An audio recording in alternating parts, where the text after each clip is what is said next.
Selamat pagi, salam sejahtera untuk kita semua. Selamat pagi kepada Bapak Yohanes Jakri selaku pembimbing mata kuliah Ekologi dan Epidemiologi. Selamat pagi juga kepada teman-teman sekalian. Perkenalkan, nama saya Francisca Feratisa. Saya mahasiswi Fakultas Ilmu Kesehatan di Universitas Katolik Indonesia Santo Paulus Ruteng, prodi keperawatan. Pada kali ini saya akan menjelaskan dua konsep. Yang pertama adalah konsep dasar ekologi dan lingkungan. Yang kedua adalah konsep populasi dan komunitas. Selamat menyaksikan. Yang berikut adalah pendahuluan. Kata ekologi berasal dari kata oikos yang berarti tempat tinggal dan logos yang berarti ilmu. Ekologi adalah pengkajian organisme-organisme atau kelompok-kelompok organisme terhadap lingkungannya. Semakin hari dirasakan oleh manusia untuk harus mengenali lingkungan.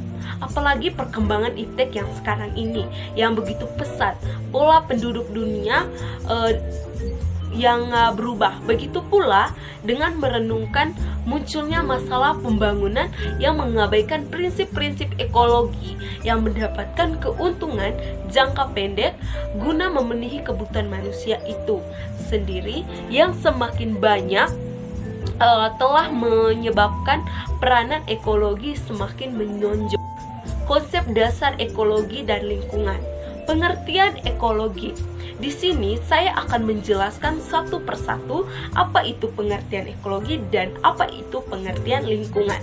Yang pertama adalah pengertian ekologi.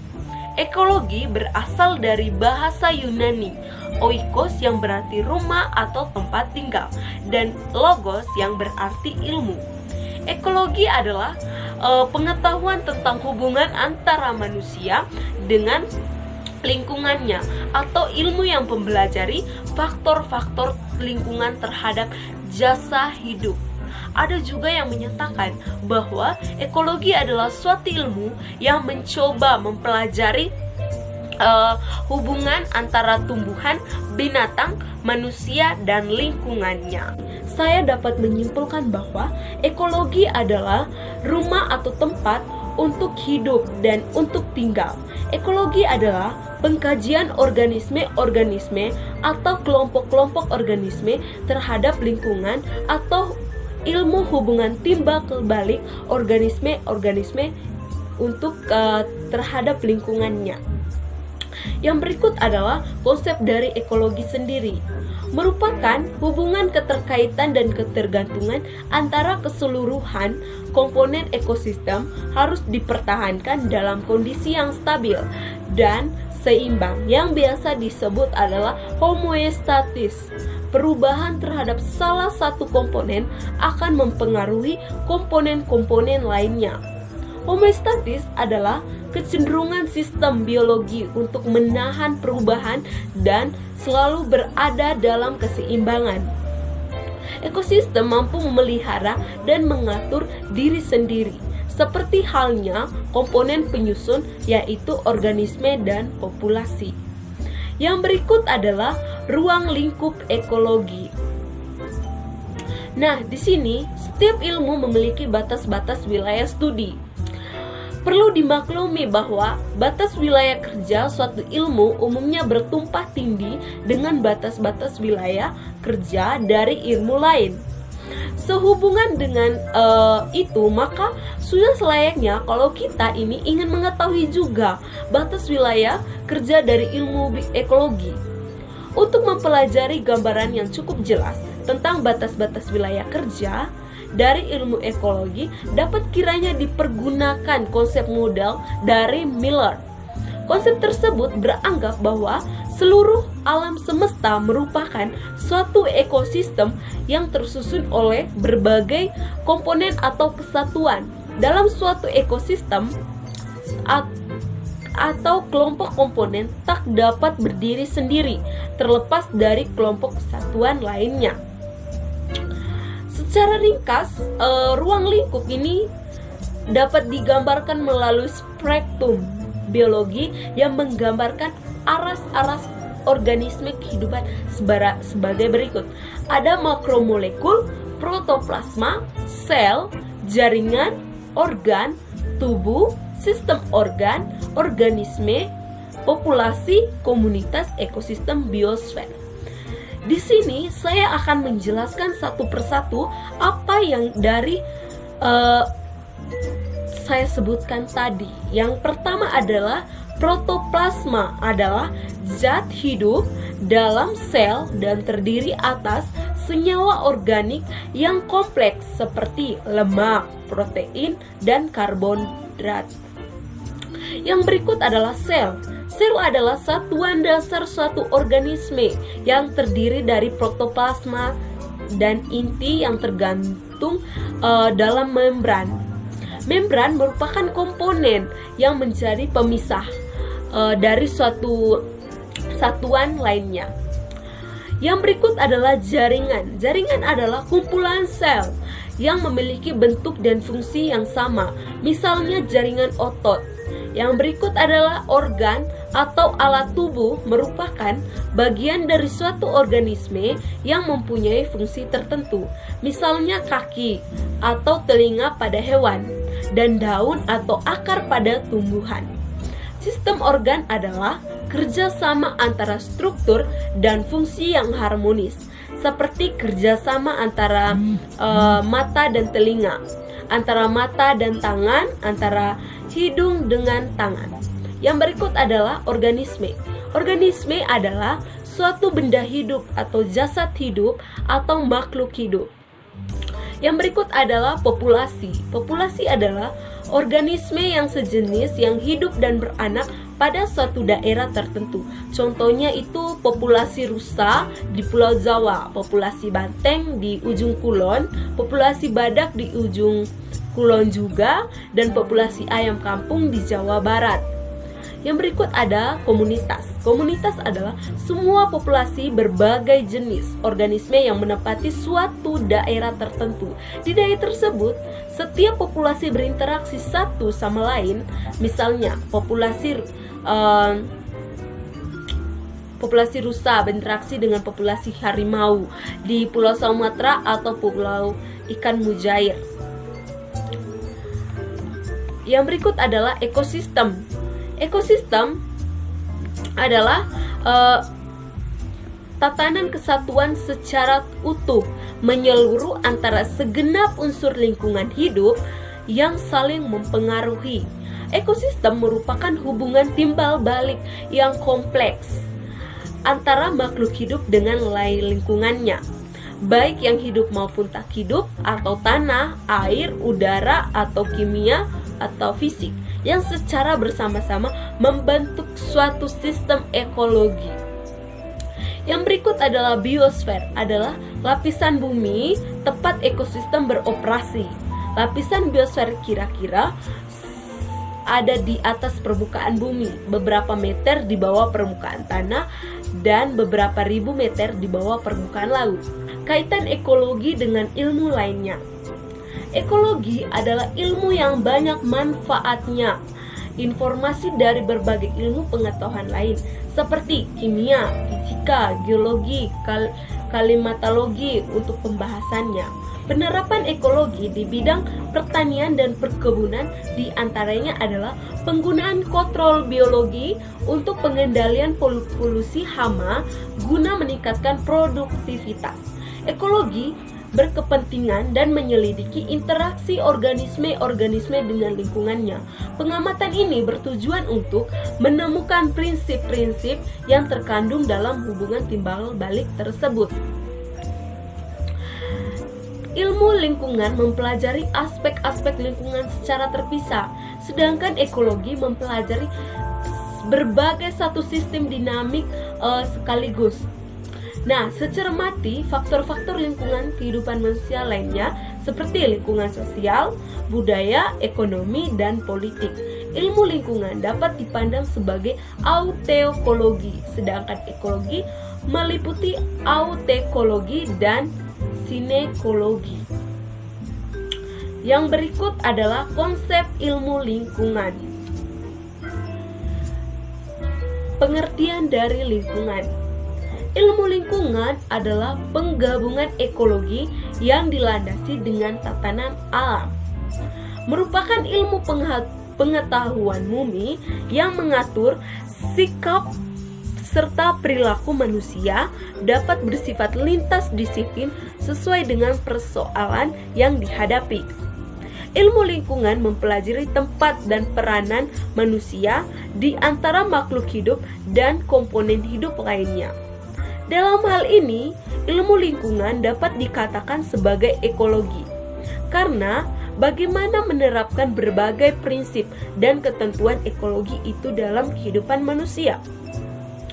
Dengan kata lain, lingkungan fokus ditunjukkan terutama pada penyatuan kembali ke semua ilmu yang menyangkut masalah lingkungan ke dalam variabel serupa, yaitu energi, materi, ruang, waktu, dan keanekaragaman. Pada tahun 1997 tentang pengelolaan lingkungan hidup, pasal 1 ayat 1 menyebutkan bahwa lingkungan hidup adalah kesatuan ruangan dengan semua benda, daya, keadaan, dan makhluk hidup, termasuk manusia juga, dan perilakunya yang mempengaruhi kelangsungan kehidupan dan kesejahteraan manusia serta makhluk hidup lainnya. Nah, di sini ada beberapa unsur-unsur lingkungan. Yang pertama adalah unsur hayati atau biotik, yaitu unsur lingkungan hidup yang terdiri dari makhluk hidup seperti manusia, hewan, tumbuhan, dan jasad renik. Yang kedua adalah unsur sosial budaya, yaitu sosial dan budaya yang dibuat manusia merupakan sistem nilai, gagasan, dan keyakinan dalam perilaku sebagai makhluk hidup. Yang ketiga adalah unsur fisik atau biotik, yaitu lingkungan hidup yang terdiri dari makhluk hidup, terdiri dari benda tidak hidup seperti tanah, air, udara, iklim, dan lain-lainnya. Yang berikut adalah jenis-jenis lingkungan. Yang pertama adalah lingkungan hidup alami. Di sini, lingkungan bentuk alami yang berdiri atas berbagai sumber alam dari ekosistem dan komponen-komponen baik fisik biologis. Yang kedua adalah lingkungan hidup binaan atau buatan, merupakan mencakup lingkungan buatan manusia yang dibangun dengan buatan atau teknologi sederhana maupun teknologi modern. Yang ketiga adalah lingkungan hidup sosial, terbentuk karena adanya interaksi sosial dalam masyarakat. Lingkungan hidup sosial ini dapat membentuk lingkungan hidup binaan tertentu yang bercirikan perilaku manusia sebagai makhluk hidup. Nah, di sini ada dampak-dampak pencemaran lingkungan hidup. Dalam dampak ini dimaksudkan makhluk hidup, zat energi, atau komponen-komponen lainnya ke dalam air dan udara. Pencemaran juga bisa berarti berubahnya tatanan atau komposisi air atau udara oleh kegiatan manusia dan proses alam, sehingga kualitas air atau udara menjadi kurang atau tidak dapat berfungsi lagi sesuai dengan penentuannya. Yang pertama adalah dampak pencemaran air. Pencemaran air adalah perubahan keadaan suatu tempat penampung seperti danau, sungai, lautan, dan air tanah akibat aktivitas manusia. Bahwa polusi air ini adalah penyebab terkemuka di dunia untuk kematian dan penyakitan, dan sudah banyak yang terjadi di Indonesia.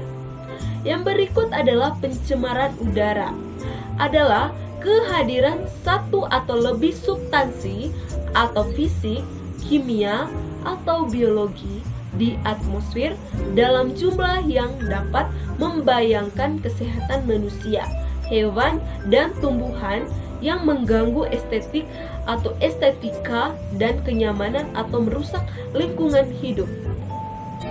Yang berikut adalah pencemaran tanah. Keadaan di mana bahan kimia atau buatan manusia masuk dan mengubah lingkungan tanah alam. Pencemaran ini biasanya terjadi karena kebocoran limbah, cair, atau bahan kimia industri atau fasilitas komersial seperti penggunaan pestisida, kecelakaan, kendaraan, pengangkut minyak, zat kimia atau limbah. Nah, di sini juga ada kerusakan lingkungan yang dibuat oleh manusia. Yang pertama adalah terjadinya pencemaran. Pencemaran udara, air, tanah, dan suara sebagai dampak adanya kawasan industri. Yang berikut adalah terjadinya banjir sebagai dampak buruknya drainase atau sistem pembuangan air yang kesalahan dalam menjaga daerah aliran sungai dapat kerusakan hutan.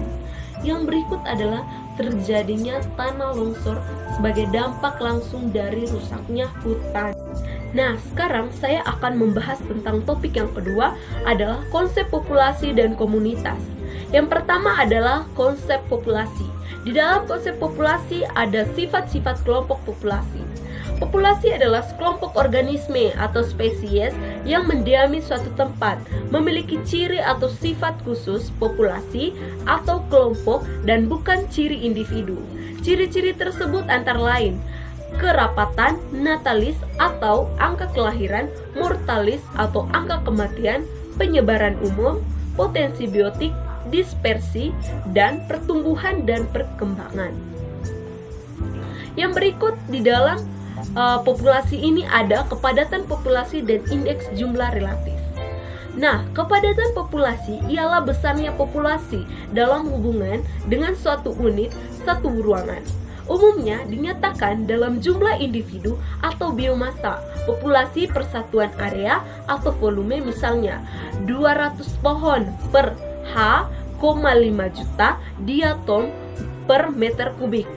Perhitungan jumlah terlalu memperhatikan arti organisme kecil, sedangkan biomasa terlalu memperhatikan arti organisme besar. Sedangkan komponen arus energi memberikan indeks yang lebih baik untuk membandingkan populasi mana saja dalam ekosistem. Nah, di sini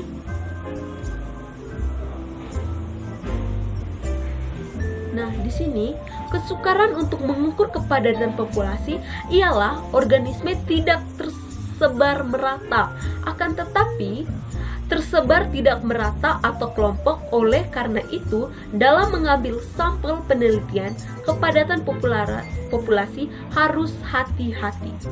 Nah, di dalam tersebut ada konsep dasar tentang laju atau biasa disebut rates. Karena populasi merupakan kesatuan yang selalu berubah. Kita tidak hanya tertarik pada ukuran dan komposisi pada suatu saat, tetapi juga bagaimana populasi berubah. Beberapa sifat khas pentingnya berkaitan dengan perubahan populasi ialah laju atau rates. Suatu laju dapat dengan membagi perubahan dengan periode waktu berlangsung perubahan. Jumlah kelahiran per tahun sama dengan laju kelahiran. Terminologi laju atau rates tersebut menunjukkan kecepatan perubahan sesuatu pada suatu waktu. Yang kedua adalah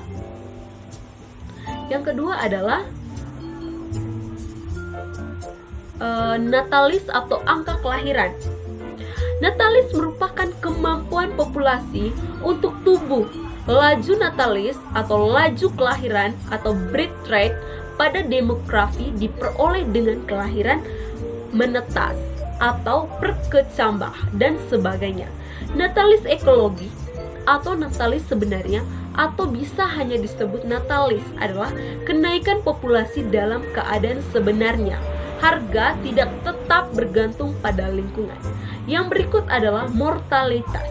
Mortalitas ini adalah angka kematian dalam populasi. Laju minoritas ialah laju kematian dalam demografi ialah jumlah individu yang mati pada saat satuan waktu atau kematian per waktu. Mortalitas ekologik yaitu moralitas nyata atau realita, yaitu jumlah individu yang mati dalam keadaan lingkungan yang sebenarnya. Harganya tidak tetap tergantung pada keadaan lingkungan. Mortalitas minimum atau teoritis adalah kehilangan individu dari populasi dalam keadaan lingkungan yang ideal dan harganya tetap. Yang berikut adalah penyebaran umur populasi. Penyebaran umur populasi adalah merupakan sifat penting dari populasi karena dapat mempengaruhi mortalitas dan natalitas. Perbandingan berbagai golongan umur dalam populasi dapat menentukan keadaan reproduktif yang berlangsung dalam populasi dan dapat dipakai untuk memperkirakan keadaan populasi di masa depan. Menurut Bodenheimer, tahun 1939, dalam populasi terdapat 3 kelompok umur ekologis, yaitu yang pertama adalah pre-reproduksi, yang kedua adalah reproduktif, yang ketiga adalah post-reproduktif. Yang berikut adalah laju intrinsik dari kenaikan alam. Apabila keadaan lingkungan tidak terbatas atau ruang, makan, dan organisme tidak mempunyai kendala, maka laju pertumbuhan spesifik yaitu laju pertumbuhan per individu menjadi konstan dan maksimum. Serta karakteristik untuk struktur umum populasi tertentu dan merupakan indeks tunggal untuk kekuatan pertumbuhan populasi dinyatakan dengan R populasi dan ayunan atau disebut isiolisasi siklik.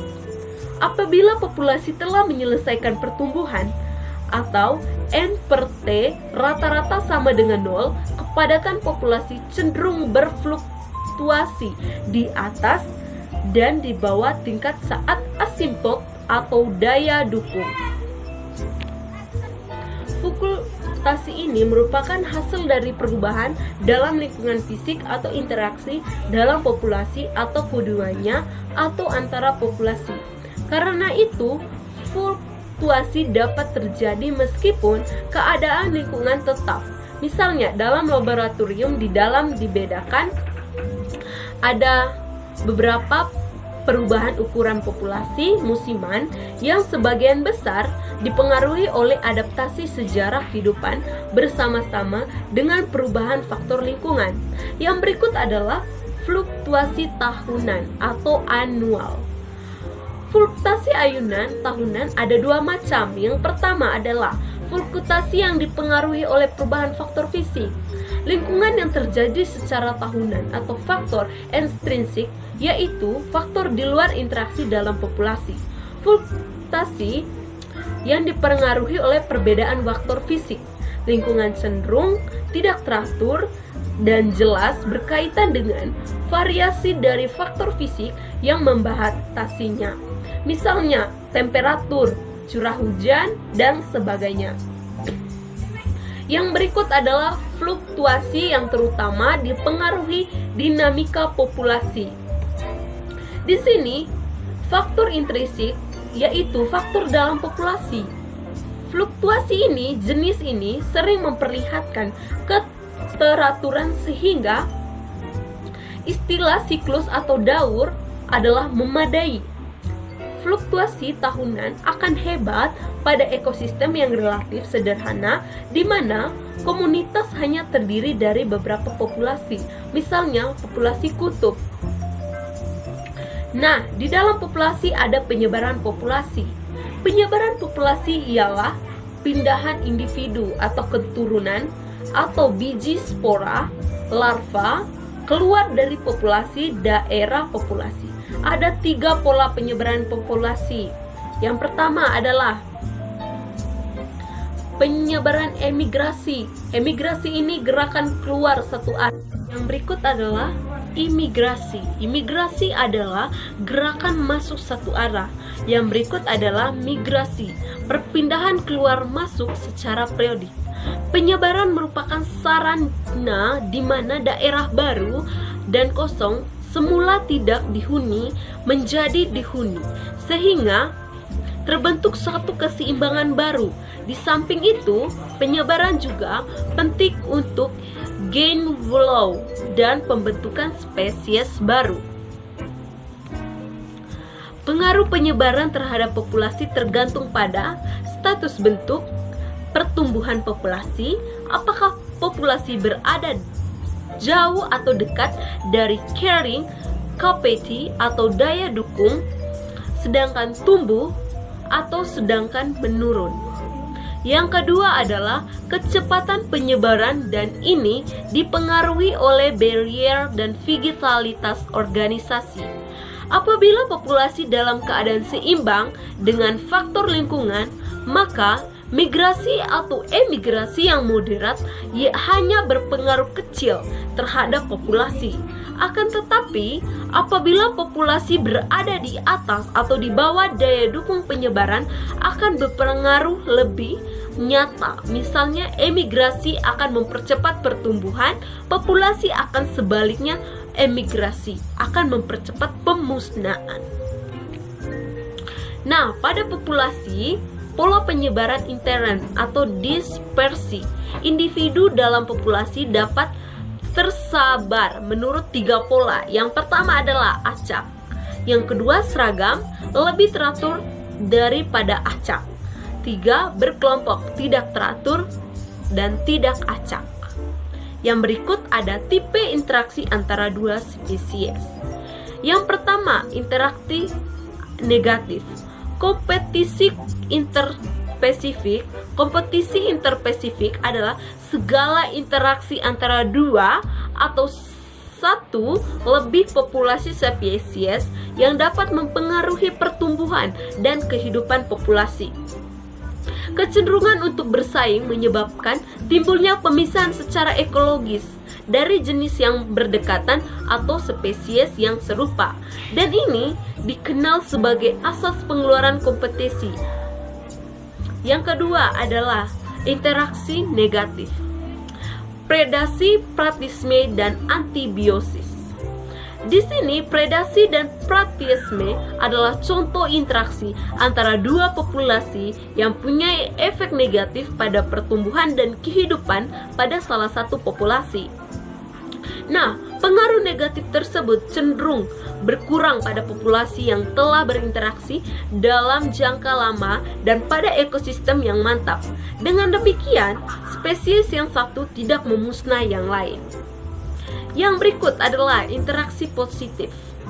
Komunalisme, kooperasi, mutualisme, interaksi dua populasi spesies yang berpengaruh positif banyak terdapat dan sama pentingnya dengan kompetensi dan parasitisme dalam menentukan sifat populasi dan komunitas.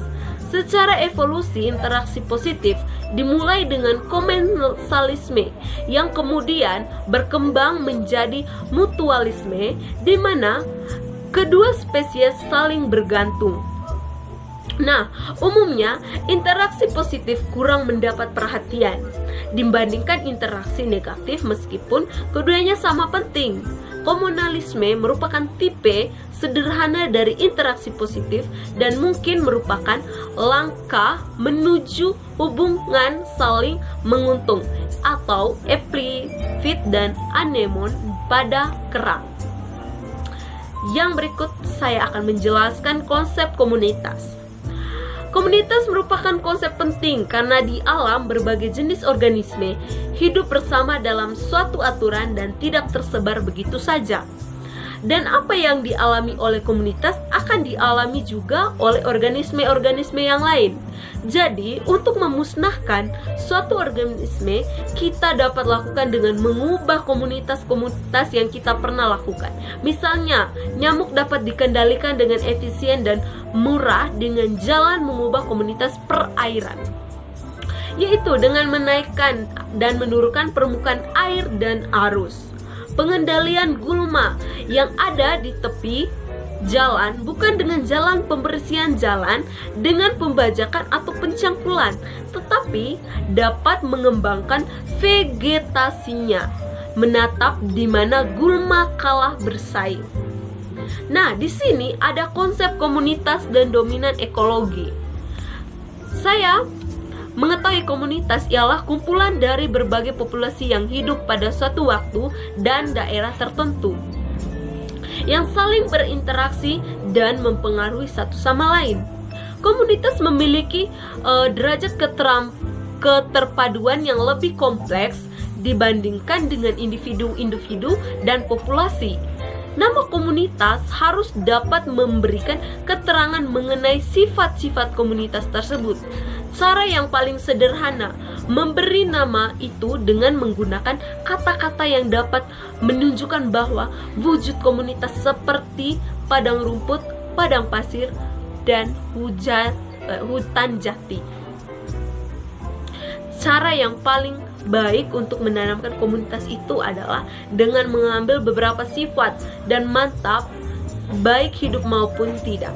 Pemberian nama komunitas dapat berdasarkan yang pertama adalah bentuk atau struktur utama seperti jenis dominan, bentuk hidup atau indikator lainnya seperti hutan pinus, hutan agatis, hutan jati, atau hutan di Petrocarpus.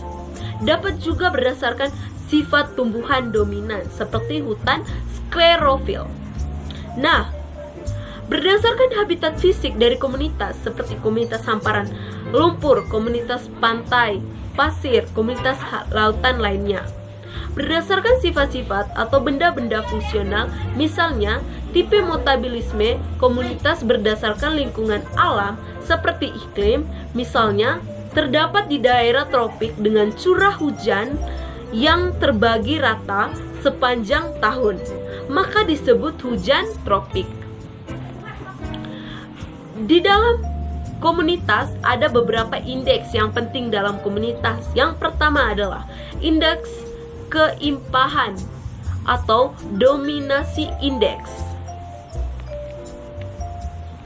Indeks dominasi menggambarkan komposisi jenis dalam komunitas. Dalam suatu habitat, suatu spesies binatang dikatakan dominan jika lebih dari 5% dan dikatakan subdominan jika 2% kurang 5%. 2. Indeks keanekaragaman atau diversity index. Keanekaragaman komunitas ini ditandai oleh banyak spesies organisme yang membentuk komunitas tersebut. Semakin banyak jumlah spesies, semakin tinggi keanekaragaman indeks. Keanekaragaman menunjukkan hubungan antara jumlah spesies dengan jumlah individu yang menyusun komunitas. Yang berikut adalah indeks kesamaan. Indeks ini digunakan untuk membandingkan kesamaan spesies organisme yang ditemukan pada suatu habitat dan habitat yang lain, atau membandingkan kesamaan spesies yang ditemukan pada suatu musim dan musim yang lain. Di dalam komunitas ada pola dalam komunitas. Yang dimaksud dengan pola adalah menurut Hutchinson 1153 ialah struktur yang diakibatkan oleh penyebaran organisme di dalam bidang lingkungan dan interaksi dengan lingkungan. Beberapa macam pola diversitas dalam komunitas. Yang pertama adalah pola stratifikasi atau lapisan tegak atau vertikal. Yang berikut adalah pola zonasi atau pemisahan horizontal. Yang berikut adalah pola aktivitas perioditas. Yang berikut adalah pola jala makanan atau food web. Pola reproduksi atau pola sosial, kelompok dan kawanan. Pola koaktif atau hasil kompetisi antibiosis dan lain-lain. Ada beberapa contoh pola dalam komunitas. Yang pertama adalah pola stratifikasi. Adanya dua lapisan dasar dari hutan, yaitu lapisan autotrofik dan heterotrofik. lapisan vegetasi, lapisan semak, pohon tajuk, bawah tajuk atas. Lapisan pada hewan, pada distribusi serangga dan burung. Lapisan badan air, epliminion, thermocline, hypoliminion. Juga ada stratifikasi pada ikan dan bentos. Yang berikut adalah pola aktivitas. Pola aktivitas ini adalah kebanyakan populasi dalam komunitas memperlihatkan prioritas yang berhubungan dengan perubahan yang terjadi 24 jam, yaitu perubahan cahaya, temperatur, dan sebagainya. Di dalam komunitas ada ekotonis dan konsep efektivi. Ekotonis adalah peralihan dua atau lebih komunitas yang berbeda, yaitu hutan, padang rumput, laut, darat, dan asin, dan tawar. Komunitas ekoton biasanya mengandung sebagai dari dua anggota komunitas dan tumpang tindih dengan tambahan beberapa spesies yang terbatas pada ekoton. Umumnya, macam spesies dan kepadatan populasi pada ekoton lebih besar dari komunitas yang berbatasan. Kecenderungan pertambahan besarnya, keanekaragaman dan densitas pada komunitas yang berbatasan disebut efek tepi. Organisme yang banyak atau sebagian besar terdapat pada daerah ekoton disebut spesies tepi. Nah, berikut adalah struktur komunitas.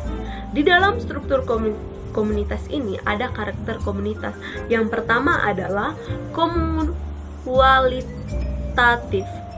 seperti komposisi, bentuk hidup, fenologi, dan vitalitas. Nah, vitalitas menggambarkan kapasitas pertumbuhan dan perkembangbiakan organisme. Yang kedua adalah kuantitas, seperti frekuensi, densitas, dan densitas relatif. Frekuensi kehadiran merupakan nilai yang menyatakan jumlah kehadiran suatu spesies di dalam suatu habitat. Densitas atau kepadatan dinyatakan sebagai jumlah atau biomasa per unit, contoh, atau persatuan luas atau volume, atau persatuan penangkapan komunitas yang berlangsung menuju ke satu arah yang berlangsung lambat secara teratur, pasti terarah, dan dapat diramalkan suksesi terjadi. Nah, yang berikut juga adalah interaksi dalam komunitas. Interaksi dalam komunitas adalah dalam komunitas semua organisasi merupakan bagian dari komunitas dan antara komponen saling berhubungan melalui keragaman interaksinya. Interaksi antara komponen ekologi dapat merupakan interaksi antara organisme, antara populasi, dan antara komunitas. Yang pertama adalah interaksi antara organisme. Semua makhluk hidup selalu bergantung kepada makhluk hidup lainnya. Tiap individu akan selalu berhubungan dengan individu yang sejenis atau lain sejenis, baik individu dalam suatu populasinya atau individu-individu dari populasi lainnya. Interaksi demikian banyak kita lihat dari sekitar, mengganggu antara organisme dalam habitat yang sama yang bersifat tidak menguntungkan dan tidak merugikan kedua belah pihak, disebut netral, contohnya antara capung dan sapi. Yang kedua adalah interaksi antara populasi. Antara populasi yang satu dengan populasi yang lain, selain terjadi interaksi secara langsung atau tidak langsung dalam komunitas, contohnya interaksi antara populasi adalah sebagai berikut. Alelopati merupakan interaksi antara populasi bila populasi yang satu menghasilkan zat yang dapat menghalangi tumbuhnya populasi lain. Contoh di sekitar pohon walnut atau juglans jarang ditumbuh tumbuhan lain karena tumbuhan ini menghasilkan zat yang bersifat toksik. Yang ketiga adalah interaksi antara komunitas. Komunitas adalah kumpulan populasi yang berbeda satu daerah yang sama dan saling berinteraksi. Contoh komunitas misalnya komunitas sawah dan sungai. Komunitas sawah disusun oleh bermacam-macam organisme, misalnya padi, belalang, burung, ular, dan gulma. Interaksi antara komunitas cukup kompleks karena tidak hanya melibatkan organisme, tapi juga aliran energi dan makanan.